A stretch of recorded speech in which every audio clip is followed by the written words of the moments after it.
All right, let's get right into it. Today, we're going to break down a company that's probably in your wallet right now, Visa. We're going to use a professional framework to answer the one big question on everyone's mind. Is this stock a buy today? So I'm going to start with the conclusion right up front. The verdict? Visa is not a recommended buy at its current levels. Now, that probably sounds a little crazy for a powerhouse company like this, right? So let's dig in and I'll show you exactly why this analysis comes to that conclusion. And that's the exact question you should be asking. Isn't Visa a fantastic company? And the answer is yes, absolutely. But here's a crucial lesson for every investor. A great company doesn't always equal a great stock. It all comes down to the price you pay. And that's exactly what we're going to focus on. Okay, so first, let's give credit where it's due. The bull case for Visa is strong. Fundamentally, this company is an absolute machine. You just have to look at the numbers. I mean, look at this. This is Visa's earnings per share, what the company makes for each share of its stock over the past couple of years. It's just a beautiful, steady climb.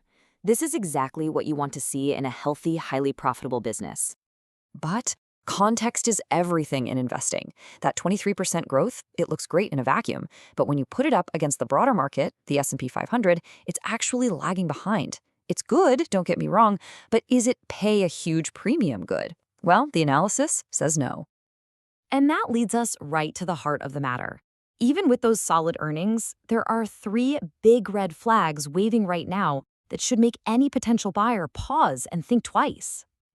We're talking about momentum, valuation, and sentiment. Think of them as the three pillars of a solid investment thesis. And right now, for Visa, well, all three are pointing the wrong way. That's a huge signal to be patient. Let's tackle them one by one. All right, red flag number one, momentum. All this really means is which way is the stock price heading and how fast. And for Visa, after a really nice run-up, the trend hasn't just flattened out, it's actually flipped and started heading south. And this right here, this is what we call a momentum cascade. It's like a snowball rolling downhill. Look at the numbers. Whether it's the last month, the last 3 months, or the last 6 months, the stock is down. And worse, it's losing ground faster and faster. This isn't just a little blip, you know? This suggests something deeper is going on. Okay, on to red flag number two, valuation. Basically, what are you paying for the company's profits? And with Visa, the price is so high, it's priced for perfection. There's just no margin for safety. Just look at this number, almost 70%. That's the premium, the extra amount you're paying for Visa compared to other financial stocks. Now, paying a premium for quality is fine, but it has to be backed up by superstar growth. And like we just saw, that superstar growth just isn't there right now. Let's put it in simple PE terms. You're paying almost $33 for every $1 of Visa's earnings. For the rest of the sector, it's more like $19. The bottom line is that big gap just isn't justified. And that creates a ton of risk, because if sentiment changes, that premium could vanish pretty darn quickly. And that brings us to our third and final red flag, sentiment. We're talking about what the pros on Wall Street think. Their opinions drive the big money, and right now, they're basically shrugging their shoulders. The engine is in neutral. This is a big deal. For this professional framework, a stock needs to be a Zacks rank number 1 or number 2, a strong buy or a buy to even be considered. Visa?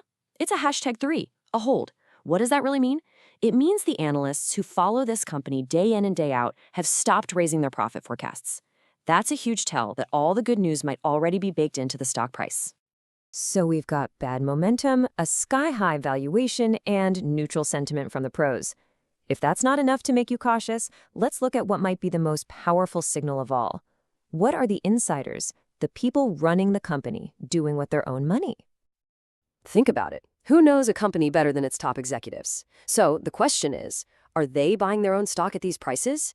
Their actions speak way louder than words, and they're giving us a crystal clear answer. And the answer is nope. They're selling. There hasn't been any recent insider buying. It's been a one-way street of selling. And look, this isn't just one person taking some profits. We're talking about the CEO, directors. It's across the board. When the people with the ultimate inside information are all heading for the exits at these price levels, you absolutely have to listen. That sends a very, very loud signal. Okay, so let's put it all together. We've got weak momentum, a rich valuation, meh sentiment, and insiders are selling. So what's the professional play here? It's not about trying to time the top or predict a crash. It's simply about discipline. It's about patience. So here's the playbook. This is what you do. Instead of jumping in now while all the signals are red, you wait. You wait for one of these 5 specific green lights to flash. You wait for the storm to pass and for the evidence to tell you it's safe to proceed. That's how you put the odds in your favor. So let's wrap this all up. The bottom line investment thesis is this. Visa is an A-plus company. No one's debating that. But it's trading at a premium price, its momentum has turned negative, and the insiders are selling. So the call is simple. If you already own it, you hold on. But if you're thinking about buying in, the professional move is to wait. Just wait for a better pitch to hit. And that really leaves us with one final crucial thought, doesn't it? It is so easy to fall in love with a big, obvious, great company and just assume it's always a good buy. But what this deep dive shows is that the obvious investment isn't always the best one. Sometimes the most valuable tools you have as an investor are simply patience and the discipline to wait for the right price.